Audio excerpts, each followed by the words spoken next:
Okay, what's up everybody? Welcome back to another Cyberpunk 2077 news video. Today we have a big update on our hands. It's called Hotfix 1.05. It's about 18 gig in size again, and it should be available for both the consoles right about now. So let's talk about all of that in this video, as well as all of the changes. And as always, if you enjoyed this at any point, also don't forget to leave a thumbs up on it. But let's begin with the announcement. Of course, Hotfix 1.05 right now should be available and live to the Xbox and the PlayStation systems. Meanwhile, the PC version will follow soon, according to the announcement right here.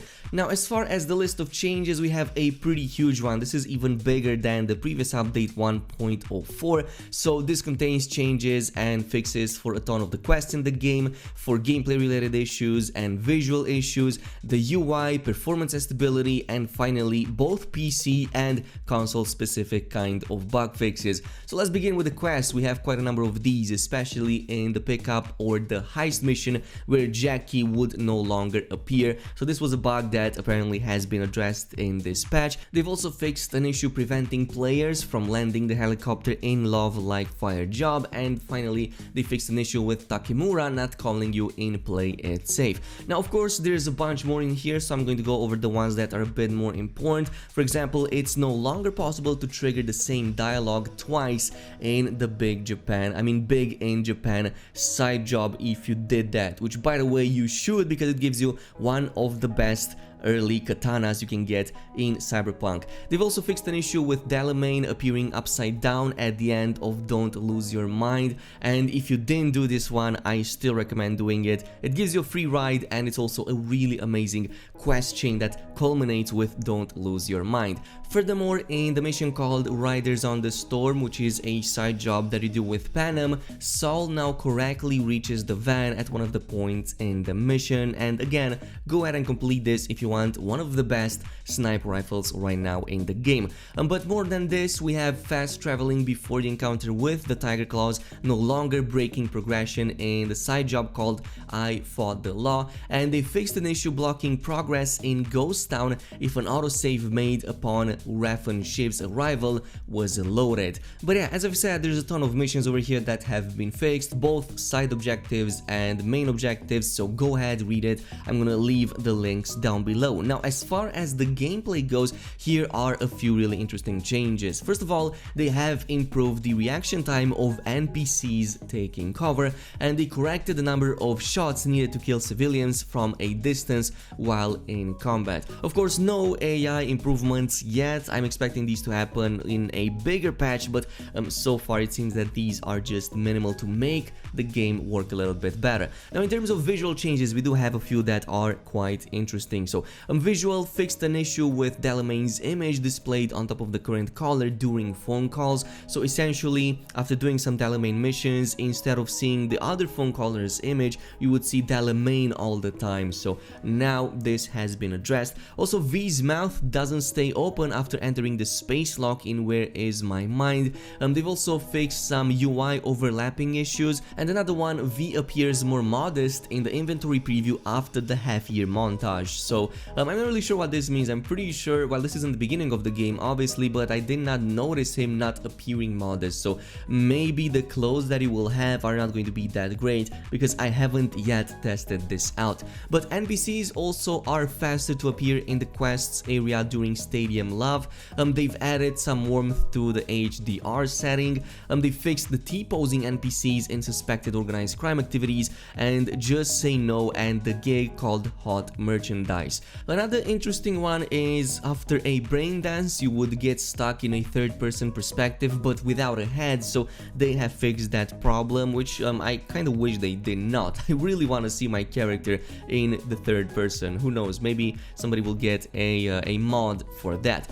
Also, finally, silencer icons are no longer displayed with no image in the inventory, and that is kind of it with the visuals. As far as the UI goes, they fixed an issue with weapon crosshair persisting on the screen. And then there was another one that really bugged me with the inventory menu closing in immediately after opening it for the first time after leaving a car. So this has also been addressed. Also in the UI, they fixed an issue whereby upon accessing a fast travel terminal, the button shown on top right corner prompting to open the quest journal would not work if you encountered this yourselves. As far as the performance and stability, as always, multiple stability improvements including crash fixes are listed beneath it, but it doesn't go into full-on details. So if it's anything like the previous update 1.04, it should help a little bit with the crashes, with the bugs in the game, and overall feel and make the game feel a little bit more smoother than it was previously. So I haven't yet checked it out because mine still downloads.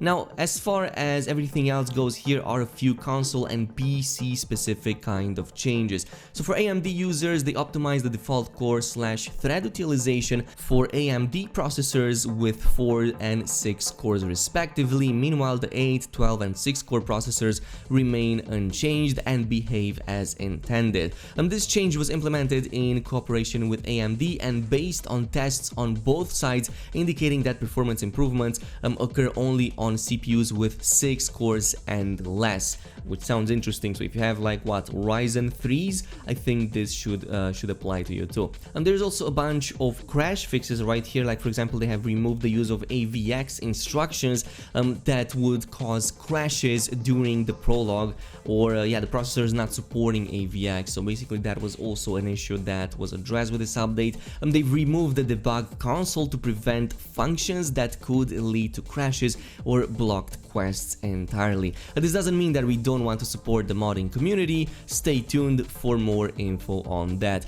If you were not aware, the debug console was activated with a mod about like what, a week ago, maybe a little bit less than that, but basically there's already mods for the game, or at the very least a way to access the debug console and kind of give whatever you want to your own character and kind of do whatever you want with the game. Also, since we are on the subject of crashes, the Steam overlay causing crashes or game shutdown has also been addressed. And finally, they have removed the memory pool budgets file, which was not connected with the final version of the game and had no influence on it. So this, I think it was just a leftover used during the development to estimate memory usage. That's actually interesting. I wonder if anybody got the chance to test it out and see how the memory usage goes, because it does sound a bit interesting. Now, as far as the console specific changes, they have improved the image sharpness with chromatic aberration and film grain on. The settings should no longer reset to default after several game session restarts, and they've also fixed visual issues occurring during the transition between the heist